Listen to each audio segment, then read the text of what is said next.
Unlike his devout wife, William Avery Rockefeller kept away from the church.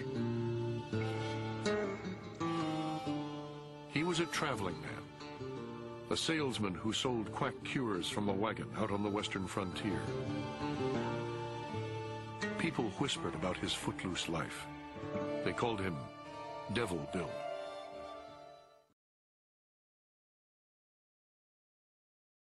Bill Rockefeller admitted to one of his neighbors, "I do business deals with my sons and I always try to cheat them, to make them sharp." Now, John D. did not always like those lessons in business, but he absorbed them.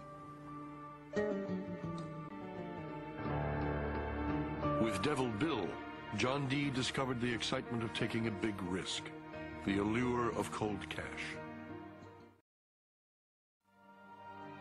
Line upon line, as his earnings grew, his ambition quickened. He borrowed $1,000 from Devil Bill, with interest, and plunged into the risky business of commodity trading, buying and selling meat and grain. He was just 18.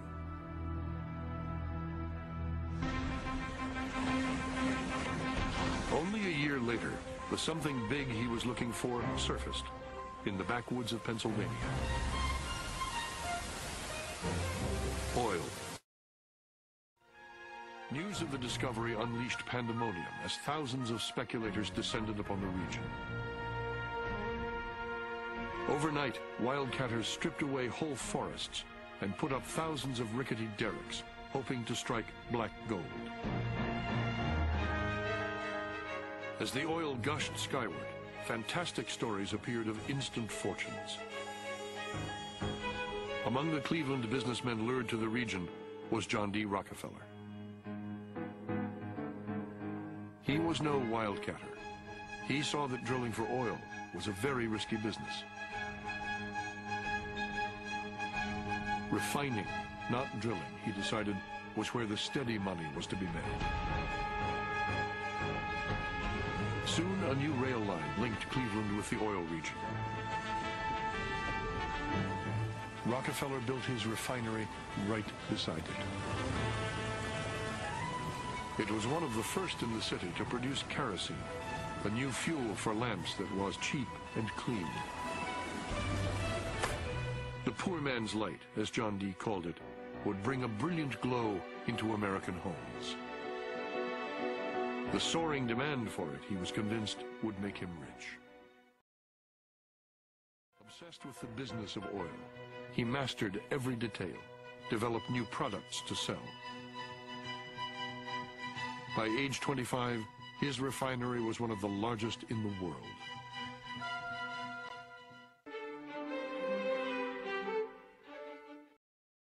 It was at that point that John D. began to conceive of the oil industry as one big interrelated mechanism. And you couldn't just change one component. You had to control the entire machine. In a move that would transform the American economy, Rockefeller set out to replace a world of independent oil men with a giant company controlled by him. In 1870, begging bankers for more loans, he formed Standard Oil of Ohio. The next year, he quietly put what he called Our Plan, his campaign to dominate the volatile oil industry, into devastating effect. Rockefeller knew that the refiner with the lowest transportation cost could bring rivals to their knees. He entered into a secret alliance with the railroads called the South Improvement Company. In exchange for large, regular shipments, Rockefeller and his allies secured transport rates far lower than those of their bewildered competitors. Ida Tarbell, the daughter of an oil man, later remembered how men like her father struggled to make sense of events. An uneasy rumor began running up and down the oil regions, she wrote. Freight rates were going up. Moreover, all members of the South Improvement Company, a company unheard of until now, were exempt. Nobody waited to find out his neighbor's opinion. On every lip, there was but one word, and that was conspiracy. What it really represented was the face of monopoly. It immediately became clear that the entire nature of the enterprise was going to change in ways that spelled their doom. The image that was always used was that of the anaconda, the squeezing python-like grips of this economic snake that was just taking individual entrepreneurs and just putting them out of business and reducing them to kind of economic strait where they had no alternative but to sell out to the principals in this conspiracy. It was a conspiracy, really. It was one of the first great economic conspiracies in this country. In an effort to thwart the scheme, many independents refused to sell crude oil to Rockefeller and his associates. Undaunted, Rockefeller used the threat of the South Improvement Company to intimidate his rival refiners in Cleveland. His brother and business partner William characterized the plan as war or peace, sell out to Standard Oil or suffer the consequences. Rockefeller might create a shortage of the railroad tank cars that transported oil. He might go out and buy up all the barrels on the market, so a competitor would have no place to store his oil or ship it.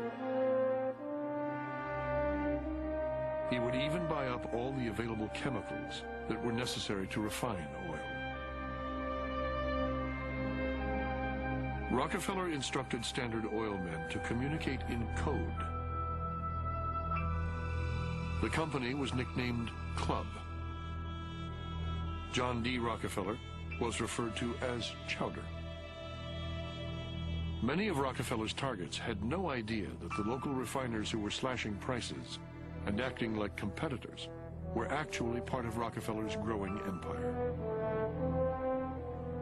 In just 2 months, he had taken over 22 of the 26 Cleveland refineries, revealing the single-minded drive that would make him both the wonder and the terror of American business. Methodically, secretly, John D. Rockefeller was doing more than transforming a single industry. He was changing forever the way America did business. The day of combination is here to stay, he declared. Individualism has gone, never to return. By 1879, when Rockefeller is 40, he controls 90% of the oil refining in the world. Within a few years, he will control 90% of the marketing of oil and 1/3 of all of the oil wells. So this very young man controls what is not only a national but an international monopoly in a commodity that is about to become the most important strategic commodity in the world economy.